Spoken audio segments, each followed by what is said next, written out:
Yo, Brian, what up? Happy Friday indeed. Another week is out the way, and here we are talking about out of the way.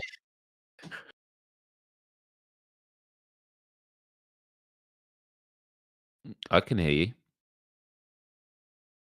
Yeah, actually, the captions have only come up for my words. Uh,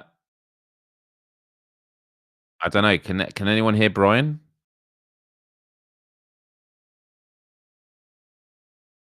All right. Well, I will just talk about what Brian is saying. Yeah. So, oh no, Brian, you shouldn't say that about Gamecats. That's not cool. Yeah, Brian. Brian doesn't fancy talking today, everybody. So, yeah, let's just start the show. Then you can yeah, no, actually, they can only hear me. Ah, interesting, interesting, interesting. It's coming up on your, lights or whatever you got, because I can hear you. Honestly.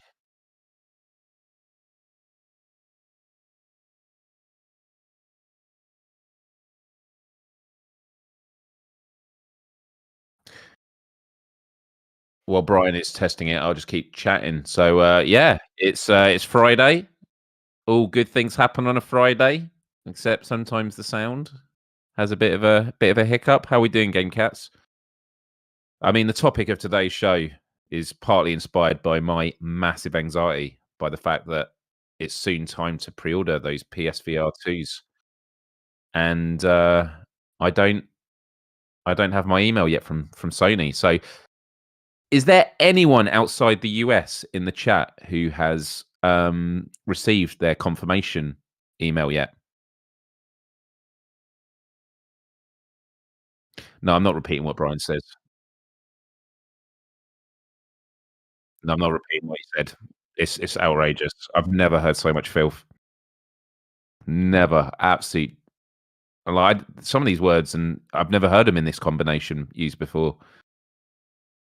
Yeah. Yeah, yeah, yeah. So no email in Canada. Okay. What do I think of the thumbnail? I like the thumbnail. Oh, okay. Scott Thorpe has and is from the UK. Okay. So who is feeling a bit anxious about it? Because I'm like, oh yeah, I want it. I want it. Yeah.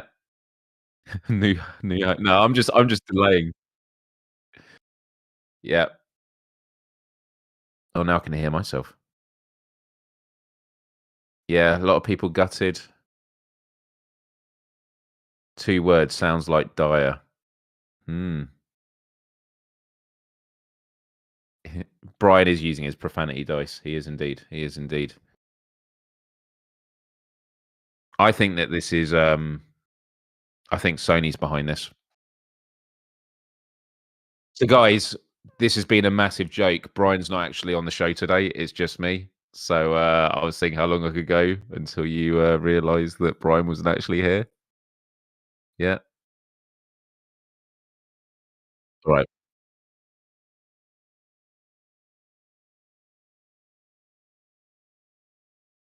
That is true. Brian did get an email, but on one condition: he's not allowed to talk about PSVR2 until launch day. So that is why he is quiet right now. Yeah. So I assume, yeah, I assume that if we don't get the email, we'll still be able to pre-order via other means. Uh, so yeah, okay, a lot of you. This is good. This is good. Turn on the cam. No, we're not going to start it until this has been fixed because it might be we have to do a full restart. Um, Professor Lilith with the $5 tip. Hi, Game Cats. The Sunday multiplayer this week is After the Fall. Yes, again. Snow Zombies. 2 p.m. Eastern Time, which is 7 p.m. UK time. That was, yeah, it was last Sunday. I didn't get to attend it, but I might try and get to it this time. It is a dire situation. It really is. And I take no pleasure in saying that.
Mm.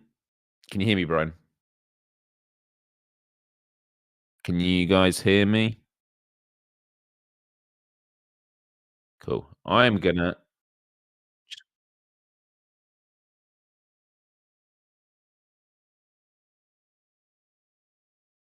This is yeah. Um.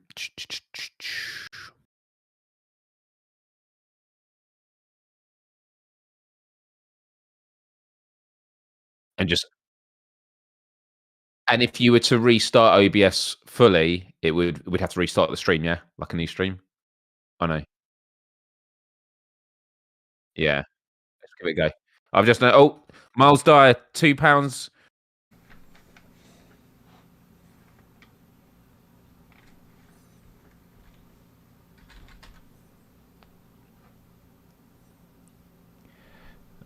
Hey, Miles. Whoa, Brian, you started talking. Miles, what's going on? Dude, I really hated the way you've been ignoring me the last 15 minutes. It was really embarrassing. Well, I was like on the stream, and I don't even have a button to start the show. You just left me hanging here. Yeah. Yeah. There was, I mean, there's always been like this natural tension between the U.S. and the U.K., right? And so I don't know what you're on about. I just wanted to have this, this. I'd call it a visual demonstration for people in case they didn't understand. It was like I just wanted to visualize for people exactly what, exactly the tensions that have been brewing for hundreds of years. Fair enough. And I also know another issue that we had. Ooh, what's that? Not enough people would press the like button. That was what caused it. I mean, so we need more people pressing the like button, and that will make sure that the microphone works for the whole thing, because I think that's how science works. In all fairness, I've seen the show that we've delivered so far. Not yet worthy of a like. Is it not? No. Why would you say that? So far, I don't think so. Listen, we need to get into the show. I don't have any of the tips. Is there any way that you can copy and paste the tips for me that you've seen? Oh, there was only 2 tips. One from me and one from... I'll let you read them again. One from Professor Lilith that I read out, but we can do these again on the show. So yeah, I will get them for you now. Excellent. And I guess you could say, Brian, that the situation was dire. That, by the way, that was what the chat said. Yeah. I wouldn't take credit for such a horrific joke. Nice. Let's start the show. Oh, all right, let's do it. Yeah. How do we do that? Oh, there it is.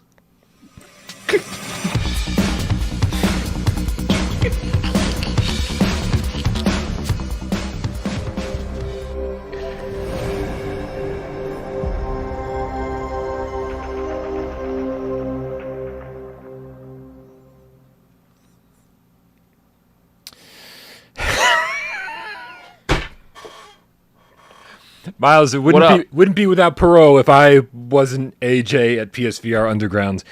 Very interesting. I love it, man. Ian Stanbridge was like, we would have been far more impressed if you managed to do an entire podcast through Mime. Okay, I also would be more impressed with that. This is PSVR Gamescast Live. Dude, let's. Oh my god. This is PSVR Gamescast Live. Get out. Just start speaking tongues for a bit, Brian. And there you go. Get out your system. There we go. No, I'm me again. That was my AJ impersonation. and now that I'm me again, we can have an official show. This is PSVR Gamescast Live. We film live every single Monday, Wednesday, and Friday right here on PSVR Without Parole. Almost got the name of the channel because I remember something ridiculous like that that's on the screen in multiple locations. My name is Brian Paul. And over here, on the other side of the ocean, fuck historical country tensions, man. We have surpassed that and become friends despite what our countries tell us we should be. Miles Dyer from Miles Dyer Official.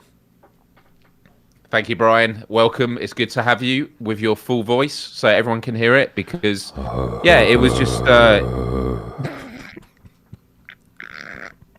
What is going on? I mean, I've had a really weird week, so literally anything could happen. So weird that there was a really... Did everyone see this tweet from Jim Ryan before we just went on there? Are we able to show this? Have we got this? It was literally just before we went on. So it's about half an hour or an hour ago now from whenever we started going live. Yeah, I had it, I had it all prepared to show on before we started the show. I see. But here it is. You read it, Brian, No, because it's I on the can't read it screen. because I haven't got it in front of me. All right. Says I've had a few too many wines tonight. This is from Jim Ryan at Jim Ryan. But fuck it, it's Friday. Grand Theft Auto VR, Fortnite VR, and Destiny 2 VR are PSVR2 launch titles. Suck it, Meta. Whoa! Wow, Jim Ryan with the mic drop. What up? What up, Jim Ryan? You get the exclusive. Where's this come from? Right here. We had to come back with saying juicy. That is a hell of an exclusive. Pretty crazy. That must have taken a full 15 minutes to prepare at the start of the show. But honestly, Brian, how crazy, and Gamecats, how anyone that's been in the Twitter sphere, Twitter has been amazing. Absolutely amazing this week. It's been my favorite place to be all day long. Yeah. It's been absolutely remarkable. Everyone probably saw the... by the way, we do need to clarify for anyone that hasn't been in the Twitter sphere, this is a hoax. This is something I quickly whipped up just before we went on, because this week, I know this isn't PSVR specific news, but I think it means a lot for the industry as a whole, because so much conversation does happen on Twitter. But Elon Musk, who's taken over, he has now brought in a way that I think for about $8, $9 a month, you can get the blue verification tick on an account. So now that when you click on a blue tick, it will tell you one of two things. One, that it's been verified because it's a public figure, government body, news organization, the usual way. It's been verified to show you that it is legit. But others, when you click the blue tick, will say this is because they're a part of Twitter Blue, which is they have just decided to pay. Yeah. So you might think, okay, what's so bad about that? Well, it just means anyone can do it. So literally someone created a Twitter account called like Nintendo in US. And so they get the Nintendo branding. It says Nintendo US. And they just post verified Super Mario giving the finger. And someone responded and went, Mario wouldn't do this. To which Nintendo US, this fake one, responded, well, he just did. And this is the carnage that we're seeing, is all these fake accounts. And there's been some cases where like stock prices of some organizations have absolutely plummeted because people are looking on Twitter and there's all this confusion about who the real companies are. Right. And you could just say, well, Nintendo can just pull off Twitter. But if there's a conversation happening where millions of Nintendo fans aren't aware of this and are getting caught up, it's crazy. And so like the Jim Ryan thing is a bit of a joke we've done, but it kind of, Jim Ryan doesn't have a Twitter account, so what stops someone from doing that and announcing some VR games that we'd like to see? Yeah, no, I mean, I think this is the perfect story arc of the Twitter buyout. I mean, this is exactly what we were all hoping for, right? We were actually hoping that things would get so crazy and out of control that, I mean, Elon himself is talking about, bankruptcy in a few months if things don't turn around. My favorite tweet of the day was somebody begging Elon Musk to buy Fox News. I was like, that right there just made my entire day. I love it, man. So I do not have a blue tick because I would never fucking pay for that Paradise Decay. I would never pay. That's like paying in my book. That's like paying for Twitter followers. That's like paying for YouTube subscribers. That's like that's just being like, well, I don't deserve this. Can I? If I give you money, can I have it? Right. Yeah, I mean, there's a lot of people who said I'm willing to stay on this sinking ship and for as long as I can stay here without giving Elon Musk $1. I would say if Elon Musk had said to me, because I have a blue tick, and just for context, the reason I've got one was when I did a campaign with YouTube for their ambassadors. YouTube can just contact Facebook and Instagram and all this sort of stuff, and they just got it for us across the board.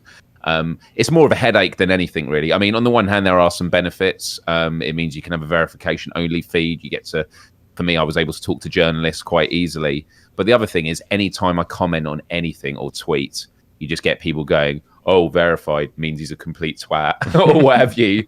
And it's like, I didn't ask to be attacked. And there's this weird like jealousy of like people just attacking you. And it's like, it's no big deal. It's honestly no big deal.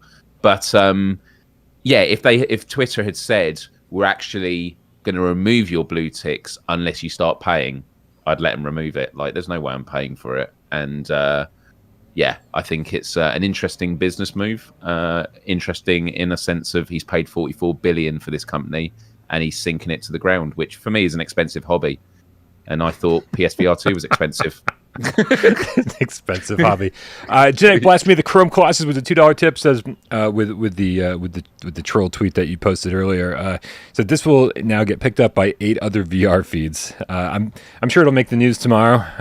If anybody who wasn't paying full attention, let's hope it doesn't make the news because that's the last thing we need. Is we don't need any negative press. What up, virtual strangers? What up, everybody in the chat? A lot of fucking cool cats in the chat today. Thank you very much, especially everybody who hung out during our technical issues. We had to do a full restart. I mean, OBS is like literally the worst thing on the planet. Although, I will tell you right now, every Adobe product is slowly catching up to it. I'm like really irritated with everything Adobe's doing.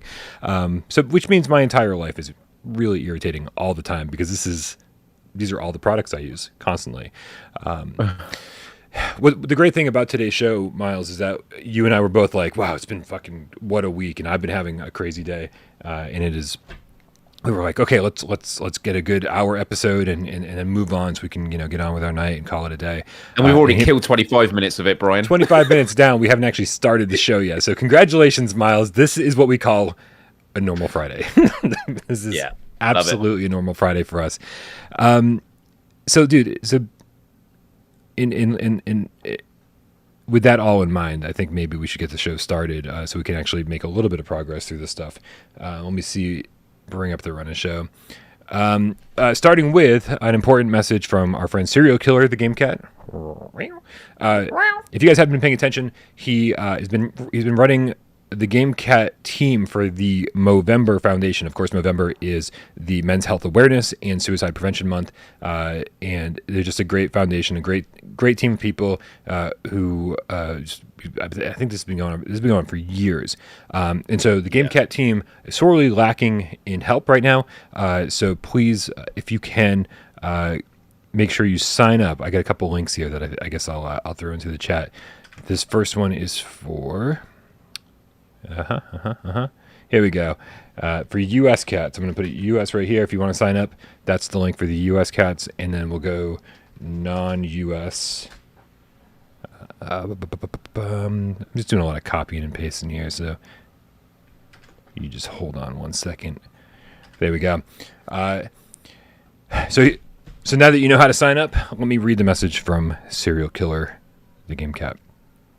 I'm going to go full screen, man. Give myself a little bit of spotlight. Oh, well, hello there, folks. Serial Killer, the Gamecat here. We want to thank everybody for their support. Sirens on my end with our Mowvember fundraiser. Your donations are truly appreciated and will help fund over 1,200 research projects that benefit men around the world to live longer, healthier lives. We'd also like to extend a special thank you to Cerebral Frost, a.k.a. Dan from Electric Cat Games, for his generous contribution, and would like to congratulate the following 4 Gamecats on winning a physical copy of To the Top. Those winners are Hibsy, the Gamecat, J Meow, the Gamecat, Rypop, I'm just adding the Gamecat to everybody's name, Rypop, the Gamecat, and Young M Boy, you better be a fucking Gamecat. Serial Killer will be in contact with all of you to deliver the prizes. Now, here's the important part. If you're like, well, I didn't even know I could enter to win stuff. This is the important part, and that's why you're going to need those links up there to sign up. During the next week, we'll continue to raise awareness and motivate our community to help the Mowvember Foundation by offering prizes from our friends at, drumroll, Cloudhead Games, makers of Pistol Whip. One lucky winner will receive a prize pack featuring a hoodie. I want a hoodie. I'm going to enter because I want the hoodie. A mug, stickers, and a key for Pistol Whip on PSVR. Don't forget, that's getting a free upgrade on PSVR2 when it launches next year. As an added bonus, one additional winner will also receive a key for... Oh, an additional winner will also receive a key for Pistol Whip on PSVR. So there's a prize package, and then there's the game. So since like 2 winners will have an opportunity to win next week.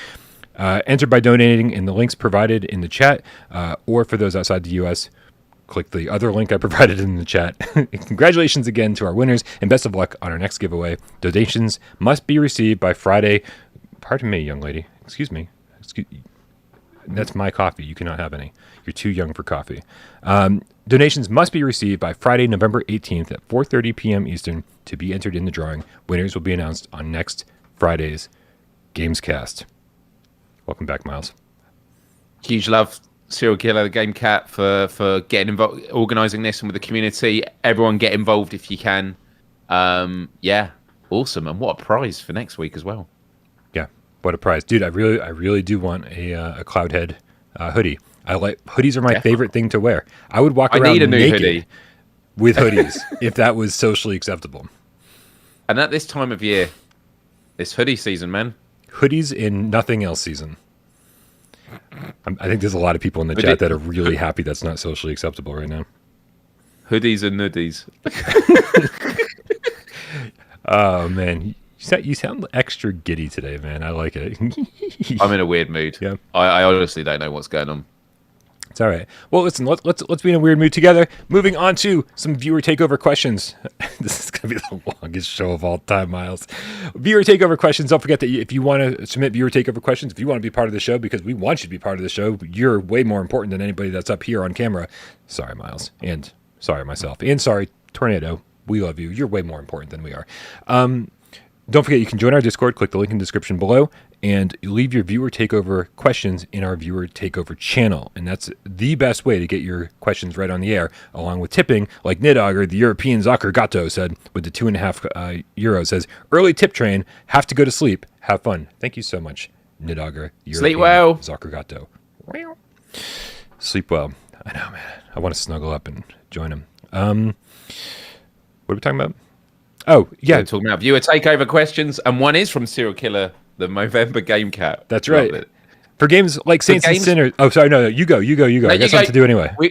Let's do a word each. No. No. For games like Saints and Sinners and others that we might not know about yet, this episode is going to do it all again tomorrow, but properly. For games like Saints and Sinners and others that we might not know about yet, that will have a specific sequel on PSVR2 only, do we think it's worth it or needed to play the first game on PSVR1? So I really hope, Miles, that this doesn't become an issue. I hope that all these games that came out on PSVR1 that will eventually get PSVR2 sequels, I hope that those PSVR1 games will be available on PSVR2 for new gamers to buy at full price and for PSVR1 gamers to play, the enhanced version with a free upgrade. So I hope this doesn't become an issue. But I think with something like Saints and Sinners, while the story was okay, I don't think it was like revolutionary or mind-blowing or anything that like really stuck in my memory as this great thing. It's like you're a guy and you got to kill zombies and there's other stuff going on, but I can't imagine they're going to steep the story in part 2 deeply in needing to know what happened in the first game. And I'm sure they'll have some kind of recap. If it is, anything that's important from the first game, I think will be mentioned in the second. It's The Walking Dead after all. So yeah, I don't think it's that important. I just hope, and I know it's easier said than done when it comes to like packaging games together, but I like the idea that they sell a special edition that comes with a remastered version of Saints and Sinners Volume 1. Although you'd argue it should just get a free upgrade. But I mean, I would argue that. Yeah. Everybody else, you can argue whatever you want to. So yeah. I don't know. I guess it's game dependent, but for the most part, I don't think there were a ton of games that will require a ton of knowledge for the first. And that's sort of the design, I think, standpoint for a lot of sequels is to say, hey, there's some stuff in here. If you played the first one, you'll really appreciate this here or that there. But most developers are like, let's make sure that this is accessible for everybody, because the last thing they'd want to do is go have somebody jump in, be like, oh, Saints and Sinners Chapter 2 is my first Saints and Sinners game, and then be totally lost to the point of like, I don't even want to play this anymore. Absolutely. And look, if there is a game that is so heavily reliant on the story of a first, then they will factor that into the marketing. Look at games like Horizon, Forbidden West. In the year leading up to it, I think they put Horizon Zero Dawn on like the sort of free game giveaway around February, I think, or March, because they wanted to give as many people, because it's great marketing. it's been years. The game's been out now. They've sold as many as they probably are. So now actually it's a great way of getting people hooked into the story, invested in it. Wow, I wasn't going to buy this, but I've played it. I love it. I'm now going to get the sequel. So, yeah, I think if it is important, then that'll be factored in. Nick Mueller says, quick, Brian, make a story recap video for every story-based game on PSVR1 just in case we need them. It's not actually a bad idea. Maybe that is cool. Maybe I'll do a Saints and Sinners recap in 60 seconds video, right? Everything you need to know about Saints and Sinners if you're playing Saints and Sinners Chapter 2. The whole video will be just me staring at a radio. Whoa, Brian, that's not cool. Yeah, well, but fair. The whole thing. That's the whole story, is you staring at a radio. Anyone who's been You'll just have to edit it where it's your voice coming out of the radio. Well, you're here now, so I'm going to tell you everything that's happened. in the same way that it was told on PSVR. Imaginator with the $5 tip says, imagine if they can reboot the Rock Band scene for VR2, where you hop online with friends in customizable avatars and can play in full stadiums together. That actually would be really cool, man. I've been saying, I think you too, Miles, right? We've been saying that like Rock Band, Guitar Hero, those games would be amazing in VR to actually put the headset on, use your plastic peripheral, but then when you look out, you're actually like standing on a stage with all these people, and like you look over and see your bandmates that you're playing with. Like, it seems perfect for VR. And plus, with the plastic peripheral, you got something in your hand, very much aim controller like, to just add to the immersion, making it feel like you're a guitar player on a stage. It was on my 20 wish list for PSVR2, and I mentioned on it how Wanderer got me the closest to that feeling where you're on the stage. I mean, yeah, all the people look like mannequins, more than blurry mannequins and stuff. But like, you know, if it was a game that was all about that, then yeah, it could be great. I'd love to. And I also mentioned that Beat Saber, the Fallout Boy DLC, was the closest I felt to playing Guitar Hero in VR, just because of the aesthetic. You're on a long stage runway and you've got an actual crowd around you. It was cool. Hey, before we move on to the next year takeover question, do you happen to have the tip from Professor Lilith from earlier? I want to make sure we promote the Sunday multiplayer. Yeah, so Professor Lilith says, hi, Gamecats. The Sunday multiplayer this week is After the Fall. Yes, nice. Again. Snow Zombies. 2 p.m. Eastern Time, which is 7 p.m. We're on GMT now here in the UK. GMT. Nice. So, yeah, get involved. I missed it last Sunday. I will try my best to get involved this one for sure. Awesome. Because it's a good fun game when you're with people. And also I haven't played it since it launched, and maybe it's been long enough that I will really notice a lot of quality of life improvements, but maybe I'm just being super optimistic. Who knows? Hey, man, but I can't wait to play the next gen version. Yep, I'm down. They've been adding things. I'm pretty sure I've been keeping up with the updates. The most recent update may have come and gone, and I haven't touched it. I don't remember. I'll have to catch up at some point. But maybe I should do the same thing you're doing. Maybe I should just wait for the PSVR2 version. Fuck it, man. True. Right, and then that's what I'm doing with No Man's Sky. A friend of mine, my friend Johnny, today was playing crossplay because but his friend was on PC, just flat screen. He's got it on Oculus too. I think he can. Can you play crossplay VR? Like, could someone on Oculus or the Meta Quest 2 play No Man's Sky with a PSVR? It would be PCVR with a link cable, right? But yes, I think everything is crossplay with No Man's Sky. Pretty sure. Right. Yeah. So No Man's Sky, I've always just said I'm waiting for the PSVR2 version because every time I jump back in after a new update, I'm just overwhelmed and having to teach myself it again. Which, you know, it's a problem, but at the same time, it's to the credit the fact the game is so incredible how much they add to it.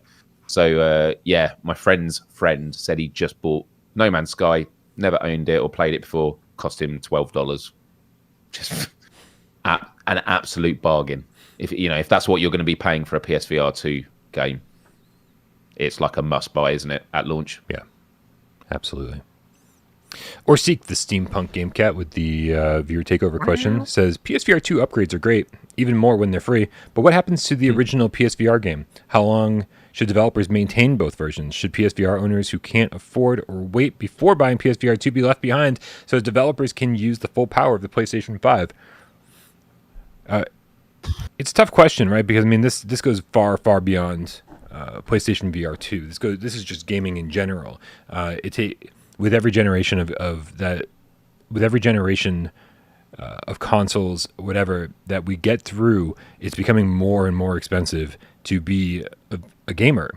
And so asking somebody to buy a new console every 5 years or whatever, $500, whatever it is getting to be a tougher and tougher ask every single time. People are holding on to their last gen consoles longer and longer. As you saw with the launch of the PlayStation 5, I'm sure there was a element that where people just couldn't get the new console, but you saw PS4 and Pro sales spike. Once the pandemic hit, when people couldn't get a PlayStation 5. And so there are more people playing PlayStation 4 now than ever. And so it's a tough line, right? You say, yeah, we got to move forward as an industry, but at the same time, we got to support all these gamers, especially the ones who just jumped in recently. Like there's money to be had there. So yeah, it's a really tough question. What do you think, Miles? I do think the crossover from PSVR 1 to PSVR 2, or should I say the overlap, I think it's going to be much shorter lived than from PlayStation 4 to PlayStation 5 sort of game development. Agreed. Just because PS4, it was 120 million people. Whereas I do think Sony, they've sold plenty of headsets, but I do think that the percentage of PSVR gamers that are still using their PSVR are going to get the upgrade in the next year. Do you know what I mean? Like, if you are still actively using it, you're invested in the tech, you're invested in an industry or a sector of the gaming industry that is all about innovation at the moment. And so I think that, they will move on. So I think, new games, I think the amount of new games that are going to come to PSVR is going to be very, very thin. I mean, just look at what it's been like the past year. And there's been no PSVR 2 to jump to. Right. So I actually think it could be very much like this. We're obviously going to get to the conversation around access to PSVR 2 because, again, and there's been a lot of discussion in the chat of it today so far about, nervousness about, are we going to be able to get it? Right. Right. So I guess the one exception to the rule, because I think a lot of people are in the same boat that I'm in. They've either had PSVR since launch, and they tried to get a PlayStation 5 at launch, and if not, they got one whenever they could over the course of the next 2 years. I think a lot of people are in the same boat as me, where they're like, okay, this is old technology to us. Like, we've been playing this for way too long, and it's time to move on. But there's a whole other group out there, Miles, that have been that just recently bought a PlayStation VR 1. Right, the number of comments I've seen on Without Parole of people who said, hey, this price drop for PSVR 1, $200 with the Move controllers, the whole thing is finally the price I was waiting for. I just jumped in and now I have this entire library I can get on sale, and this is where I'm at.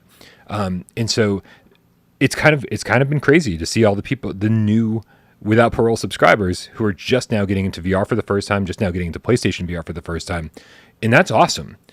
However, that doesn't mean new games that come out need to be released on PSVR 1, right? Those Correct. People they've got a massive library. 6 years of games to get caught up on, right? So it's hard to feel bad, but like, not only do you guys have 6 years of games all at once, whereas we had to wait 6 years for these to gradually come out slowly, but we also paid full price for them. Anybody now is buying them at 80% off. You can get games for $3, $4, $5 that we were paying, 30 or 40 for. So I don't feel too bad if they're missing out on new games. But yeah, I do think a majority of PSVR 1 gamers are ready for this upgrade, and so it's time to move on. Developers, gamers, everybody. Speaking of which, I actually played an old PSVR game in the last couple of weeks, which was very heavily discounted. Island Time VR. Oh, never nice. played it. What did you think? And I had a really good time with it. Yeah. The only issue I had with it was the tracking. When you're trying to turn around and get behind you, there's a lot of times where if you turn 90 degrees a bit more, then your arms go and then you can end up burning the whole island by mistake. But Greg Miller is the crab, very funny. I actually think it's a really, really interesting game. Survive as long as you can. I think I don't know how many years ago it did come out, but it's I definitely think it's a great game to put a new VR player into. But it was a couple of dollars. Absolute bargain. Yeah, it was fun. To see, it was interesting to see. God, who the heck made that game? They're the same people who made Manifest 99. I think Flight School or something like that. I forget what they were. So it's been interesting to see them kind of evolve a little bit. Flight School Studios. Yeah. So it's been interesting to see them evolve because Manifest 99 was like this really stunning, like visually striking experience. And then they were like, well, let's make a game next. But it's like their first step into making a game, which is a small step, right? Because you're standing there on the island and like you can only reach the things you can reach and things are coming to you, right? Stuff that's getting like kind of dropped off at the island for you to use. It's really, really interesting. That was fun. I got the platinum. It's a good platinum trophy to go for because the toughest one is you got to survive for 20 minutes on the island, and a few times I kept dying in the final minute, and it was just like, that was 90 minutes. So it actually meant the more you played it, the more nervous you got playing the game. Yeah. You really felt a survival of like, we're getting to that 19th minute now. But yeah, had a really good time with it. Yeah. All right, before we get on to our first news story, let's tackle Ultimate Carnage, the Gamecats tip with £4.50. Did you guys see the story of the Oculus developer who wants to make a VR headset that kills you in real life if you die in game like Sword Art Online? I did see that, and shame on me for not reading further into it. I literally saw the tweet that advertised an article that kind of explained all this. And I had zero interest in reading it. I'm actually a pretty big Sword Art Online fan as far as like the first season went. Season 2 is where they lost me, but 1 was awesome. I was just like, I don't know, it just seemed like a funny story that I didn't read further into. Did you dive any deeper into that one, Miles? I did not see this story, but like proper permadeath mode where you actually die in real life. Yeah, I love it. Yeah, sounds like something from Black Mirror. It works for me. Yep. All right, which brings us to our first news story. 45 minutes into the show. Oh my goodness. Let's see here. Are we ready to bring this up? No. Whoa! What's that music coming from? Do you hear the music? No. Hold on. While you worry about the music, so someone's saying in the chat, imagine God of War but in VR. Honestly, I'd happily just keep throwing the axe and having it come back to me with the new PSVR2 Come experience Floor & Decor's grand opening in Bellingham. I received God of War. Our high-quality selection and free design services add to your experience, not your expenses. And with a new store in Bellingham, creating the space to match your taste has never been easier. Discover your new Floor & Decor. Oh, they can hear the music. They say it's a sweet song. This happened a couple of weeks ago. Was it like another window or something? I can't remember. Yeah. Oh shit! It's we actually bring inpatients home and continue their inpatient care. We can set up a temporary hospital in your home. Yeah, I know. Welcome to Friday, which is just a complete shit show. You'll say, "Oh, this is exactly the same." Yeah, I can't. See, my understanding when Brian offered me the Friday slot was by Friday he'd be walled up and it'd be a really, really well polished show that I'd get to be a part of. Unbelievable, man. Unbelievable. More evidence that OBS is just absolute garbage, right? Because I didn't even bring up the scene that was creating music and these guys could hear it. That means A, something's super broken. And B, there's nothing in OBS that says this is where sound is coming from. Nothing. Like, you know when you have window tabs open and it's like there's a little speaker that says, "Oh, this is where your music is coming from. This is where your sound is coming from." Yeah, nothing like that in OBS. It's sad. It's sad that this is Paradise Decay is like loud. Thanks, man. Like that's our biggest problem is that it's loud. No, the biggest problem is that it exists and I can't fucking figure out where it's coming from. Thanks, Paradise Decay. Man. So yeah. So anyway, I can't bring up the article because apparently there's just music blaring from somewhere. Is this about MediaTek? Yeah. Yep. Let me bring it up. Oh, good. Thanks. I'll read it. This is from Android Central that says, we now know what will power the PSVR2 aside from the PS5. A MediaTek SoC will power Sony's upcoming virtual headset. So what do you need to know? I'll just read the three bullet points. Number 1, major mobile chipset developer MediaTek will power the Sony PlayStation VR2. Number 2, Sony says the MediaTek SoC delivers the high standards necessary to power the headset. I mean, this is all very generic stuff. The third thing is it will be out on February 2023. To be honest, they haven't actually announced much about this, but Sony... Shuei from Sony Gaming Executive appeared in a pre-recorded video announcing their partnership, saying that they searched for a chip maker that could deliver high standards for low latency, low power consumption, and high performance. I mean, yeah, MediaTek didn't and likely won't share what kind of SoC appears. SoC stands for system on chip, right? Yes. Yeah, cool. What kind of SoC appears in the PSVR2, nor do we know how much RAM powers the device. We will ask over the course of the MediaTek summit, but as MediaTek considers this as an enterprise deal, they aren't like to make any specs public, at least initially. So, there's not really much to say. There's not much to say. And MediaTek apparently is the same corporation that does the chips and like Roku little devices and stuff. Like it doesn't mean a whole lot in terms of like what's going to be under the hood. It could be very, very simple stuff, like just like enough whatever it needs to make things do the thing that it needs to do, right? We're not like, oh my god, there's like all this extra processing power in the headset itself that adds to the. No, really, it's just making things function. Seems to be the case here. MediaTek doesn't power OBS, does it? Because if it does, I'm not looking forward to PSVR 2 now. Yeah. MediaTek you're powers playing a OBS. game and the audio just dies, or it starts playing random music. Literally when you're not in buying Resident it. Evil 8. Yeah, what a mess. All right, man. Let's move on to the next news story. Actually, I think this is actually a good time. Like, fuck the news, man. Who cares about the news? I think the more important thing here to talk about is exactly what's on everybody's mind, and that is what the hell is going on with the PlayStation VR2 launch. How difficult are these things going to be to pre-order? And I'll tell you right now, man, like the PlayStation blog post does not make this any easier whatsoever. I would love to bring up the PlayStation blog and show it to you guys, but again, we'll just have some random music playing, so I don't actually know why that would happen.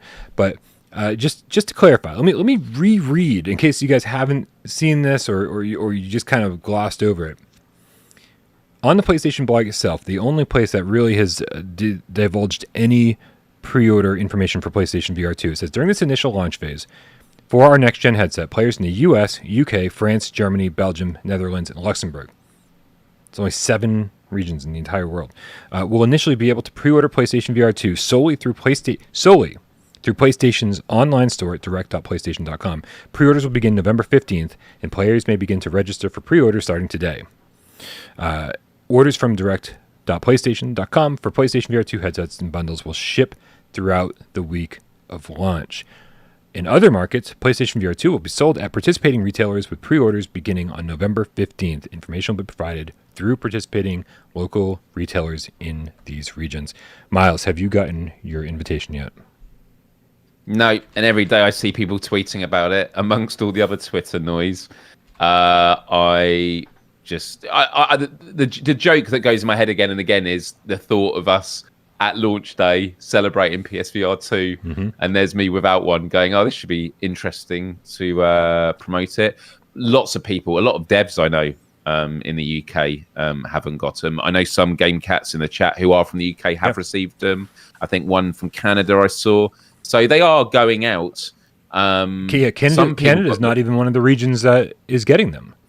Oh yeah, of course. So yeah. So dude, yeah. And if you saw my poll on Twitter, you saw that only 20% of the people who actually signed up for pre-orders, 20% of the people who actually wanted to buy one of these things got an invitation, right? 20% of the people who were eligible got an invitation to buy these. So if you didn't get one, you are by far in the majority, right? So if anybody's pissed off, being like, I can't believe I didn't get one. I was a huge supporter of PSVR 1. I own 100 PSVR games. Dude, so many people didn't get their invitations. So many people didn't. So you're going to be in the same boat with a lot of people. So the number one thing I want to say is make sure you hang out on our Discord and pay attention, because we're going to do our absolute best when pre-orders go live to find out whatever we can find out and give you links to get them as soon as those pre-orders go live. If you want one on day one, then make sure you hang out and pay attention on the 15th, because I do think, but this is also where the confusion starts, Miles, right? It does. Because if you look at that PlayStation blog post, it says in those 7 regions, which you and I are both included in, PSVR 2 pre-orders go live solely on direct.playstation.com, meaning Does that means Amazon is out of the question? That means Walmart is out of the question? That means Target's out of the question, and Best Buy, and whatever places that you guys shop in the UK, right? It starts to get a little bit nerve-wracking at that point to know that other people out there, a very small percentage of people, were invited to buy one directly through Sony, and that everyone else is like, well, when do Amazon pre-orders go live? When do Walmart pre-orders go live? Is that the 15th? Is that the 16th? Is that the 17th? When does this happen? And so there's a lot of concern out there that people are going to miss it because Sony just so far hasn't been great about relaying the details. I was literally just searching my email to make sure it hadn't just come through before I started like getting more negative. This is all that happened Wednesday, by the way, Miles. It was just it was 2 hours of Wes checking his email. Right. Yeah. I don't want to do a repeat of that now. No. But Hector in the chat says, I bet they're sending you both a free one early. Love you. I love that optimism, but that is definitely not happening. And a lot of devs like Jimmy Bowers from Endreams, who I chat to all the time, he's working on a next PSVR2 title, or Ghostbusters as well. And he's, they can't just give all devs in all these companies free ones. Like, he's there waiting to get one. Like, I feel like, devs should be able to have access as well. Do you know something though, Brian? And I promise this is relevant to the conversation. Have you used PlayStation Stars? No. Do you know about it? I know what it is, but no, I haven't used it. So PlayStation Stars is this new awards program that Sony have set up, which via the PlayStation app, you get a level and you basically go up levels by collecting trophies and buying games from the store. But if you buy like the cheap £1 games, that actually counts towards it. And for every level you go up, you unlock new perks and stuff. Yeah. I am currently halfway to level 4. And I believe once you get to level 4, one of the perks, which is controversial, is you get priority in PlayStation customer service. So, which for me is like, that should not be a perk. But since this issue with PSVR2, I'm like, I've got until Tuesday to get enough trophies to get to level 4, because then I can go, do you know who I am? I am a level 4 PlayStation Stars owner. Where is my PSVR2 pre-order confirmation? I mean, I kind of joke about it, but I'm also thinking about it seriously, because this reminds me of how I felt for PS5 when it came out. It was the worry about pre-orders. Am I going to be able to get one? Although back then they didn't really have this set up. I mean, did they have the direct thing set up straight away? I think it was all done through other stores, wasn't it? And that was why there was all the carnage. Yeah. And then they brought the direct stuff later down the line. Yeah. This feels like they've gone way far the other way. Scandal the GameCat in the chat says, doesn't Amazon, Walmart, etc. start on the 18th? And that's part of the confusion, Scandal. It would be really, really nice if Amazon and all those other online retailers would provide at least a placeholder, right? Where you see, oh, this is where I'm going to pre-order my PlayStation VR 2, right? At least list it on the store and say not yet available to order, or say, pre-order start on this day on this time, something along those lines. The problem is I think we're all really assuming, we're saying that there's a 3-day order period on PlayStation.direct.com, or direct.playstation.com, whatever. No one's using my words to find the website. I promise you that. But we don't actually know if it was the 17th, is it the 18th, is when do these other retailers get theirs. And it doesn't help anything that in other regions outside of these 7 different regions that they listed, that pre-orders go live on the 15th along with the official PlayStation site.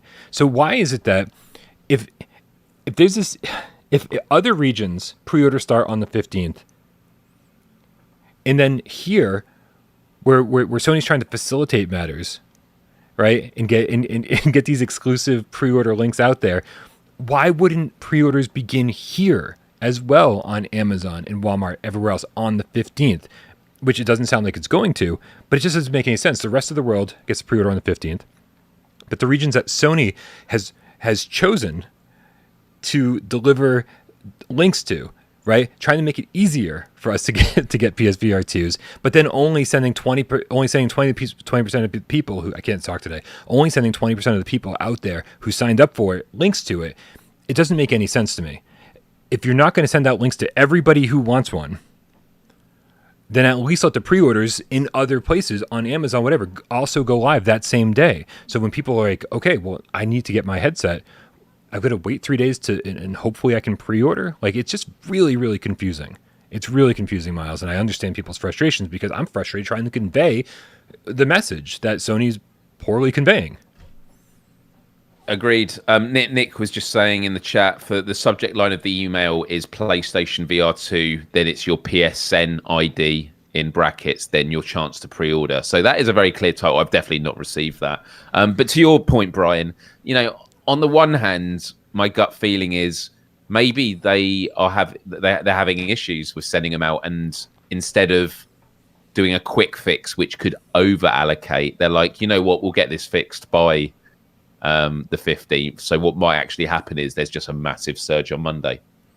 You know, that could be something that's happening. Maybe. Yeah, we don't know all of the information. Like, it's very, very possible that Sony's not done sending out links yet. That they're just getting some out there, getting the ball rolling, and then after the 15th to see what really happens with pre-orders and how many people are actually taking advantage.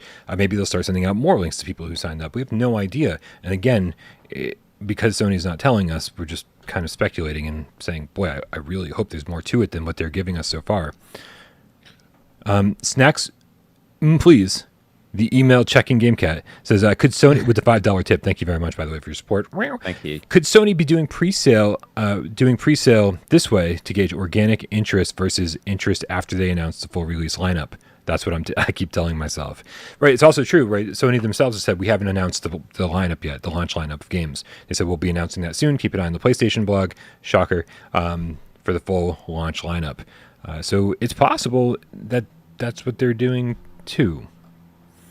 How many are they allocating at launch? Because the other thing is they might be just, I wouldn't suggest this is what they're doing, so please don't sue me, Jim Ryan. But, you know, they may be artificially suppressing the amount there to make people there be scarcity, because they realize how good that was during the pandemic. Yeah. You know, scarcity made people more ravenous. It was great marketing. Maybe they're like, yeah, well, at least send out a few just to get everyone wondering, you know, have I going to get the lucky gold ticket for Charlie and the Chocolate Factory, you know, Willy Wonka's Chocolate Factory. And yeah, I mean, yeah, look, I'm feeling nervous about it, but yeah, the number that they'll be made, because what was the report, Brian, about the 2 million being made? Was that just over like the launch period? That's supposed to be ready for launch. Yeah, 2 million. Which, I mean, I have a hard time believing they won't sell out of. It seems like most people have dealt with the price tag at this point, said, you know what, when I look at PSVR headsets and how expensive they really are and the tech that's included, this is actually fairly cheap, and I don't want to miss out on this. I have no idea, like, if I miss out on it, if I'll be able to get one anytime soon. There's a lot of launch lineup titles that I like, and even if the launch lineup isn't amazing to me, then there's still plenty of, you know, obviously more games are coming down the pipeline eventually. Yes, Ian. But how AJ many has got an email. How many PS5s have sold so far? I'm just having a look now like at 22 where we are. Okay, because that's the only thing I'm like, yeah, you know, to say like 10%. Well, okay, so PS5 this week through the first 103 weeks, 25.272 million. 22.75, yes. Is that what you said? Yes, they've sold 25,272,353. So 25 million. But also, there's also an element of this, Miles, where PlayStation 5s were hard to find, right? In other countries other than the US, I have no idea what's going on in the UK, but some cats are still telling us they're hard to find. The manufacturing deals that Sony has have made, that they are saying that by Q1 of next year, PS5s will be plentiful. You'll be able to find them. And that, I think, is very, very intentional. There's a lot of cats out there who have told me, I'm buying a PlayStation 5 when I get my PSVR2 headset. Like, I've been waiting, because that's the reason I want a PlayStation 5, not because I want to play flat screen games, no other reason. I just want one because I want PSVR2. So I think that there's quite a few different reasons that PlayStation 5 hasn't sold more units yet. And also, I don't think that the number of people... I think if you want a PSVR 2, you're going to find a way to get yourself a PlayStation 5 around the same time. Yeah. So here's another thing that really bugs me, Miles. So even if you're in the same boat that I'm in, that AJ's in, and you did get your email...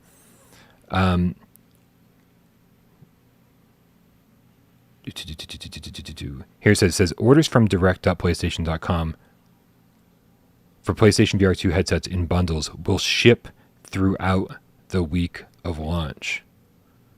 Meaning, it could be launch day, and I won't even have mine. Right? Shipping throughout the week of launch, meaning, we'll ship some before launch, we'll ship some on launch day, and we'll ship some after the day of launch, right? Like you're not guaranteed to get this for launch day. Well, the week of launch could literally mean the week leading up to it. It could mean that, because that normally happens with some new games. People get it a day early or things like that. The other thing I'd say is, I remember with the PS5, I took 2 days off work before the weekend, and my PlayStation 5 arrived after I would have finished work on that second day. So there was no point me taking... It was just me sat at home just rocking around going, my PS5 will be here any moment now. And it just was too... Oh, man, it was so frustrating. I was really happy when I got it, because it was a time I appreciated. Not everyone even got a PS5. So I did feel lucky. I was grateful it worked. Some people had received theirs and they didn't work. So, I do think in the grand scheme of things, as long as I get it around that week, I'll be happy. I think the pressure just is more so on me now, because I'm a part of the crew now for PSVR without Parole. I want to hit the ground running with it. We all do. And Mark Pringlesleaf in the chat with the 5 quid says, surely Sony would be able to see from subscribers who have played a PlayStation VR 1 or who has played a PSVR 1. If so, it would be great. If so, would have been easier to mass invite via your profiles. Right. You said, I mean, how difficult would it be to have some kind of algorithm that says, these are the people who requested a PSVR 2 pre-order, and because it's all done through your profile, your PSN profile, be like, just take a quick look at the profile and have that algorithm go, well, these people own 100 PSVR games. Some people own, 20. These people own 10. These people only have the free ones that they downloaded from the PlayStation when they were PlayStation Plus games, right? And to kind of create some kind of hierarchy. I'm not saying that this is how all of them should be doled out, right? It's ridiculous. We want just as many new people playing PlayStation VR 2 as we want, but to not reward in some way the PSVR 1 faithful who have been there for years, are now going to be desperately trying to buy a PSVR 2 headset. It's a little bit crazy that there wasn't some sort. Sony has said it's random. We look at the people who've got it, very random. There's so many hardcore cats out there who just haven't gotten theirs, and it doesn't make any sense. So it sounds like there would have been a better way to do this, but we also don't know if all the invitations have been sent out yet. So I'm also interested in the different way. I'm sure the answer is everyone who's received their invites has done it in various ways. But I know when I fired up my PS5 and you click on it on the homepage, it asks you to scan the code, like the QR code. I assume that takes you just to the regular page, but it's one of those things at the moment. I've tried, signed up multiple times, but you don't even get a confirmation email, do you, for registering? I don't. So I think I'm literally going to do it again now. Here's the weird thing, Miles. I never clicked the new link. I clicked the old link that says sign up for updates on on pre-orders. I did that as well, right? But it was just to sign up for updates, not to sign up to actually be invited to order a PlayStation VR 2, right? So I'd click this old link that said, I just want to know about updates, and I never clicked the new one. I got my link before the new one ever came up. And so it's really strange, man. There's no rhyme or reason here. I doubt anyone at Sony is like, AJ and Brian, make sure that they get theirs. No. Yeah, there's no confirmation email. You just get the sign in to register, and it just changes from a button to thank you for registering, which is also another weird thing. You think they would just send you a confirmation email as a way of saying you're legit, when you verify stuff. It's to stop spammers, because otherwise people just go, yeah, I'll just register for it. I have no real interest in it. Yeah. Well, I feel you, Gamecats. A lot of people saying they're also feeling desperate with trying everything. And that's the thing is, you know what? We're going to try hundreds of different things and everyone will get emails and you'll go, oh, maybe that was the thing that worked.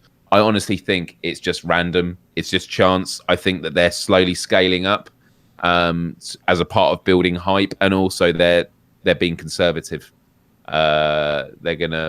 We might see an influx happen over the next week. Well, in all fairness, Miles, if they've got 2 million headsets, right, how many of those could possibly be allocated to just Sony themselves? Like, it can't be a whole lot. It's very important for Sony to maintain these healthy relationships with retailers. So obviously Amazon's going to need a huge stock because they cover like the entire country. Then you've got the actual, like, not only Walmart.com, but you've also got, I mean, I'm assuming thousands of Walmart locations around the country.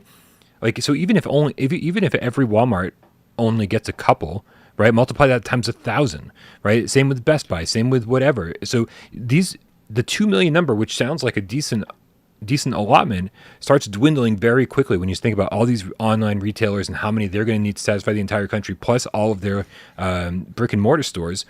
You got to figure that Sony values those online and brick and mortar retail relationships just as much as they value being able to sell them themselves. And so I can't imagine that Sony has more than, I don't know, what, a few 100,000? Even if they had 200,000 headsets, that's still 10%, which might be more than they'd be willing to keep themselves. And how many does Jim Ryan want? Jim Ryan doesn't care about PSVR2. He wants PSVR2 to die, as we all know. Well, that's not what the tweet said earlier, just before we went live. Yeah. Well, drunk. Listen, I don't. Drunk Jim Ryan. Drunk Jim Ryan. It's like it's Dr. Jekyll and Mr. Hyde. You never know which Jim Ryan you're dealing with, right? I love it. He had 2 PlayStation accounts, and like drunk Jim Ryan's account is like all the trophies. He just wakes up absolutely like massive hangover, and he just turns on his PS5, and he's like, "Oh shit! Look at all these plats I got last night." Yeah, like Dark Souls and. Yeah. All right. Yeah. So the message at the end of the day, of course, everybody, is that we don't know. We don't have any answers yet. We're trying to keep our ear to the ground and stay on top of all of these announcements and all of these different retailers and trying to find out exactly how it's all going down, so that because we want you to get your PSVR2 headsets, and so really the best way to do that. It's one thing for us to go live and do a live stream, but that takes time to set up and organize, make sure people are around. So the best way to do it is absolutely to just join our Discord. So you can, dude, everyone on our Discord who wanted a PlayStation 5 got one at launch because we were able to spread the word very, very quickly, and provide a link that apparently was very special on Amazon that allowed us all to get our PlayStation 5s. So everybody I know got their PlayStation 5s. Hopefully we'll be able to do the exact same thing with PSVR 2s, so that nobody's left out in the cold. We'll be doing our best for for each country, each retailer, and just be providing links all day long on the 15th and after, if that ends up being the case as well. Wes in the chat just said Jim Ryan believes in the future of VR, just not the present. So yeah, he's like already looking at PSVR 3. Right. I'm excited about PSVR 3, man. It's going to be great. Yep. Yeah, maybe. I hope I can get my registration. Paradise Decay in the chat does remind us that the pre-order email you get, you basically have 3 days to claim. And so what is nice about that is that they're basically reserving a PSVR 2 for you. If you do get an email, you don't have to rush to the store rush to the digital store and say, please, be queued for an hour. Right? They really do say, hey, put your feet up and relax. You are guaranteed one if you show up during this 3-day waiting period, which is really nice. That's the one plus side to getting the email. I am super nervous about ordering from PlayStation, and if I will order from them, but I'm also been keeping an eye on Amazon, man, because Amazon, dude, I've been an Amazon Prime subscriber for a decade, and they are so good about launch day delivery, so good, right? By noon, I will have it in my lap on launch day. I don't have to worry about Sony just fucking sending out sometime on launch week. So I very much might be looking for a second pre-order, depending on how it all goes down. It's a great point. Yeah, and sorry, I thought I misread something in the chat. I apologize. It looks like we also got some new people in the chat. Some people who were unfamiliar with how PSVR2 is going to work, and so I really thank you. I didn't want to interrupt the show constantly by letting people know, this is how it works. These are the PSVR2 controllers. Don't work with PSVR1. That kind of stuff. So thank you, Cats, for educating the masses for us, so we didn't have to stop the show for that. It's nice to see new cats around, and it's nice to see people being very patient and explaining how everything's going to work. Also, you can watch my everything we know about PSVR2 video, which I'll be updating over the next couple of days, because we do have a small amount of new information, of course. And if this is your first show, all shows are of this quality. So, just want to reassure you of that. God, yeah. No, it's true. It's true. Every single episode of Gamescast Live is held together with duct tape and wire coat hangers. Yeah. Thanks for being patient out there, everybody. Miles, let's go out with a bang. Let's do some PSVR 20 questions. You ready for that? Yes, bro. Is it my turn? It's your turn to host this thing. Okay. Do you have a game picked out? Yeah.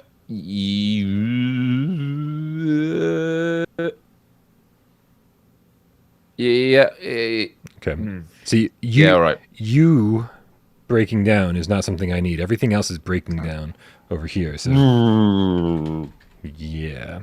Wait, I've got to turn the lights off as well. I gotta take notes too, man. I gotta get my pen out, my little without parole pen, my little notebook. Yes.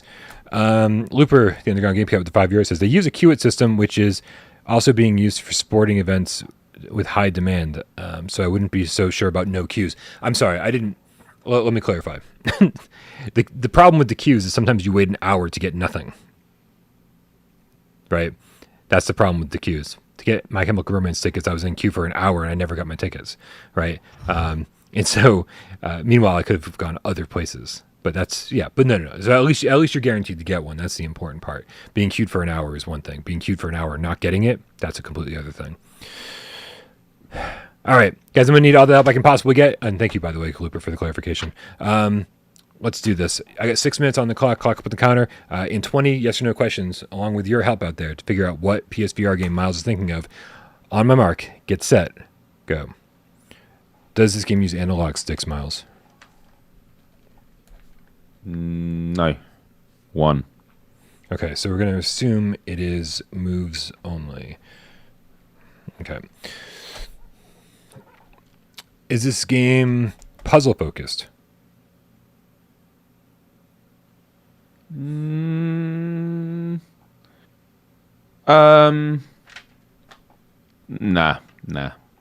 2.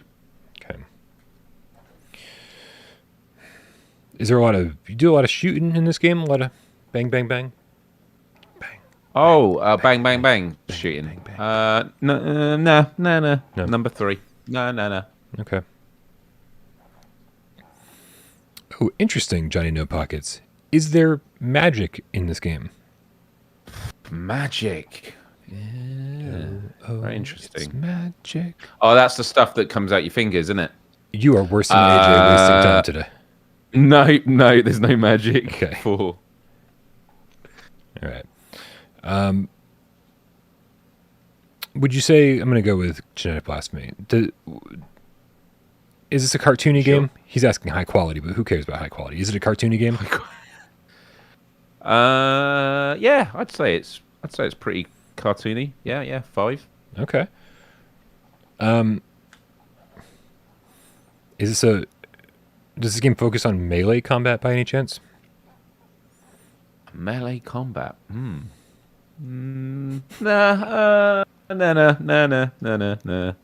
6. No melee combat. Okay. Man Bear Pig Game Cat. Right with the $2 tip says, Brian, I just got married to Jacqueline Martinez. You just got married? Wow! Congratulations. More congratulations to you than Jacqueline. We know what kind of dude you are. She hasn't figured that out yet. but congratulations to you. I hear Jacqueline's an amazing woman. Congratulations. And a perfect time to get married as well because it just runs down the clock. So thank you. Oh shit.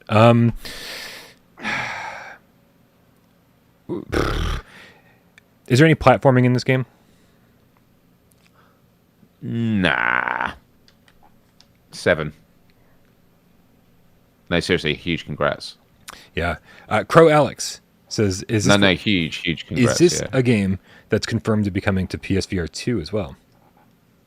Ooh, I like that question. Me too. I like that question a lot. I like infusing new I should stuff. probably answer it. I should probably answer that question. Yeah. No. 8. Okay. I don't remember what the question was anymore. Oh yeah, PSVR 2. So no, it's not. It's not confirmed for PSVR 2. Okay.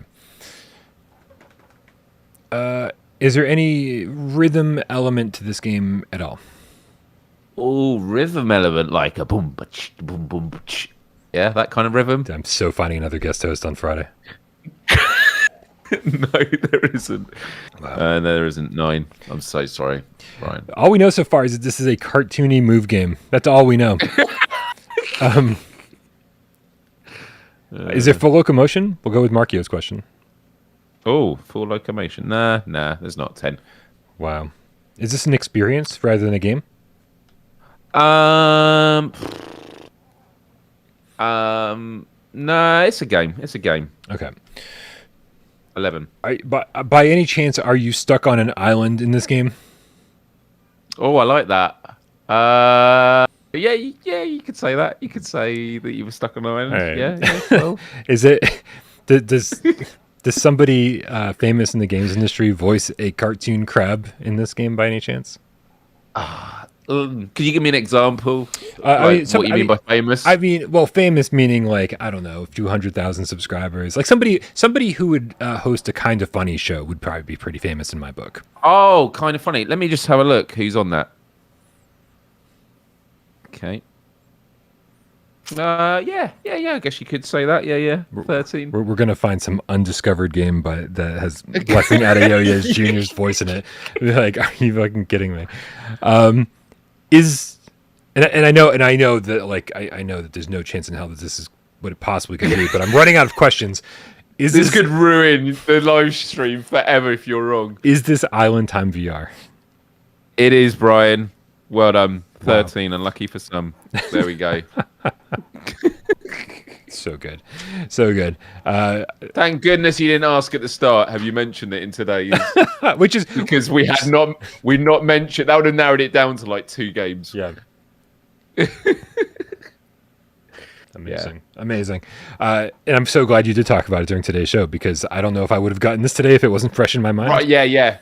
So, really good stuff, guys. Thank you, everybody, for hanging out, especially on, like I said, technical difficulties abound. Managed to still get a show out there for a brief moment during the first 15 minutes. I was ready to throw my hands up and just go back to bed. So thank you very much for all being here. And I absolutely would have thrown my hands up and gone back to bed if it wasn't for all of you. Awesome, amazing cats. Fuck Miles. We really don't care what he's doing with his night. We care about what you guys are doing with your night. Listen, it's not real if I don't hear the actual crying.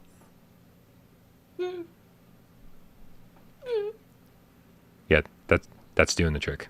All right. Just figured out another Brian fetish. The list is long, Miles. It gets longer every single week. Miles, what's going on in your channel? Can we do a quick plug here before we get out of here?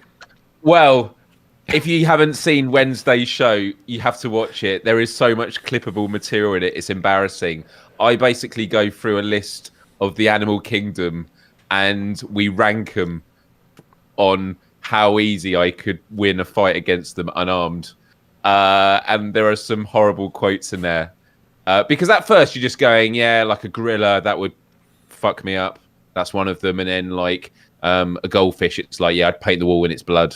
Kind of that's the things. But then as you start building the tiers, you then start thinking about it quite detailed of, if I could, would that kill me or would I kill it? And in the end, it just came down to, if I had the first advantage, could I like knock it out with a punch? So like, you know, a rhino, nah, you messed up. Basically, it got quite detailed, and everyone was really into it. I know Karina in the chat and lots. So yeah, it was a really ridiculous Wednesday stream, but it was actually a lot of fun. So yeah, go check it out. It's awesome that you do this kind of stuff over on your channel, and that you have like the freedom to be able to do this stuff. Back near the beginning of Without Parole, we had a topic of the week frequently that had nothing to do with gaming, and it would be like our biggest fears, that kind of thing. And we just talk about our fears of that kind of stuff for like an hour. And I do miss that. I do miss having the freedom to just be like, hey, let's. And of course, it seeps its way into every Gamescast live, just naturally, but it is nice, obviously, to be able to do this kind of stuff too. So I'm a little bit jealous, man. You have to invite me on to one of the next ones. Well, for sure. And I don't have a clip of the week, but I've actually just sent you in Discord the final tier list. I don't know if you can see this. This will just make you laugh, because someone asked where a crab would be, and like this was the tier list. This is actually how it ended up, where at the top it is, you know, I'd absolutely destroy it in a fight unarmed. And then at the very bottom is I'd get torn to fucking shreds. And then like yellow in the middle is 50-50. And it was just really interesting discussions, because it was actually kind of educational as well, because there were some people that were going, oh no. So like the wolf was 50-50. And I thought a wolf would totally screw you over. But they're like, but they work in packs. By itself, you'd actually stand a chance. But yeah, it was... And there's actually some research recently in a UK polling company that actually polled Americans and British people, where they asked them how likely they could beat all these animals in a fight. And Americans were way more confident. But it was to the point that I think... yeah, that tracks. Wait, I'll give you one of these stats. What the Americans polled, Americans are more confident than Britons that they could beat any animal in a fight. So...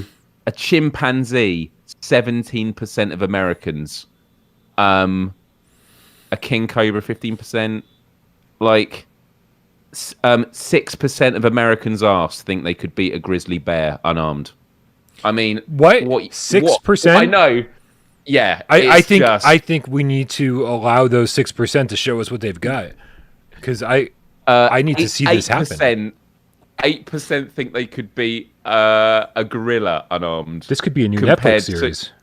I know. So it was 8% Americans, 2% the UK. I mean, 2% still too high. If you think a lion, 8% of Americans asked thought they could beat a lion unarmed. An elephant, 8%. I would love to see that. What are they like, punching its legs? Like slowly tear off its toes one by one. I don't understand how this even works. Right, but it was like. You know, I had to preface the show with, I don't obviously want to harm animals, but I do think it was quite a humbling exercise, thought experiment, as I like to call them, in where we place in the animal kingdom, because you see all these people being tough hunters going out there, you know, with a lion they've just killed from, you know, however many meters away with a rifle. And it's like, nah, put them in there a ring together, unarmed, and then we'll see like what can really win, you know. Yeah. Animals have so much power and stuff, and a cow, Brian. This is the only one I'll ask before we end the show. A cow. Do you think you could beat a cow in a fight unarmed? I'd put it that it would be a close one, but I'd lose. I don't think I could beat a cow. But then I just remembered that you can do cow tipping. You know, when they sleep standing up, if you push it over, they often die because they can't get back up. Yeah, someone just told me recently that cow tipping is a myth. That there's no way you can tip over a cow. It's just well, there you go. Way too much. I believe that as well. Yeah. Well, there we go. And that's the thing. So I'm like, yeah, I think a cow would beat me. I don't know if this is just me being humble, but I'm fairly certain. I'm just happy I'm in Tornado's good graces, because I'm fairly certain she could fucking destroy me, right? So the rest of these animals are these are a no-brainer. I'm voting no right down the line. I'm not taking any of these. Well, this is going to get a lot of people upset, and this was one of the things that was clippable from the chat. Was when we got to domestic cat, I put it under. They'd get a few hits in, but ultimately I'd win because I said I'd just kick it in the head. Yeah, I mean, that was unfortunately that's how you'd have to do it. It would be yeah, ruthless, that is. But, Yep. Yeah. But it was again, and I've had Son from Peter on my show before. I had a good combo with. So if she sees this, she might never want to come back on again. But yeah. Anyway, the week before that, we had Jimmy Bowers talking about being in the gaming industry. We talk about mental health, and sometimes we talk about would you kick an animal to death in the head. So there's something for everyone on Miles Die Live every Wednesdays. So subscribe to my channel if you haven't already, and I hope to see you at the next one, because actually next Wednesday, and then I promise we will end the show, Brian, we're going to be talking about favourite commercials. So if you can think of a TV commercial that maybe has moved you or inspired you or you thought was really funny or clever, tweet me it or put it in Ask Miles on the Discord, and I'm just going to be collating them. There's a few that I have in mind that I can't wait to show on next Wednesday's show. And we're just going to talk about, some of the most impactful commercials that you've ever seen. So yeah, should be a good one. Excellent. Also, it'd be interesting to see how advertising has sort of morphed and evolved throughout the years, right? It used to be so wholesome, and now it's like you can just tell it's predatory, right? They know exactly what sells, like sex sells, this sells, that sells, whatever. It's like they're just appealing to what they're doing, whatever they can to sell you something these days. But back in the 80s, it really did seem more wholesome, despite, I'm sure, a lot of research being done in order to make those commercials effective. Absolutely. And I was just thinking about like gaming commercials, often quite good. And there's one that sticks to mind. Do you remember the Xbox commercial where the baby's born, gets like spat out into the air, and then like ages over time, becomes an old person, then lands in a coffin, and at Xbox it says life is short, game more. That was an Xbox commercial. It was just like, I'm definitely going to dig that one up. That was, I don't even think that'd be allowed on, well, I don't know, maybe it would be allowed on TV, but it was very controversial. Yeah, it used to be jingles, man. Jingles get stuck in your head all the time, and now it's like, true. I can't remember the last jingle that got stuck in my head. It's just completely different. But all right, well, excellent. Everybody make sure you subscribe to Miles. The link for that, his channel is in the description below, or you can just literally type it in just as fast, youtube.com/Miles. The greatest URL ever. Guys, thank you so much for hanging out again through all the technical problems. Thank you to everybody who helps the channel run, from our amazing fucking moderators, make my life better every single day, to Sci-Fi Gamecat Henry, who puts timestamps into this show after it's over, to Jay Meow, who gets this thing up on podcast services of your choice. We love you all very, very much. Thank you to everyone who donated during the show. Thank you everybody who supports us on Patreon. Thank you to everybody who helped me during 20 questions. Thank you everybody who participated in the chat tonight. And of course, thank you to all of you who sat back and watched the show, didn't say a goddamn word. We know you're out there, and we love you just as much. Have a good weekend, everybody. Love you all. Have a great weekend, everybody. See you next time.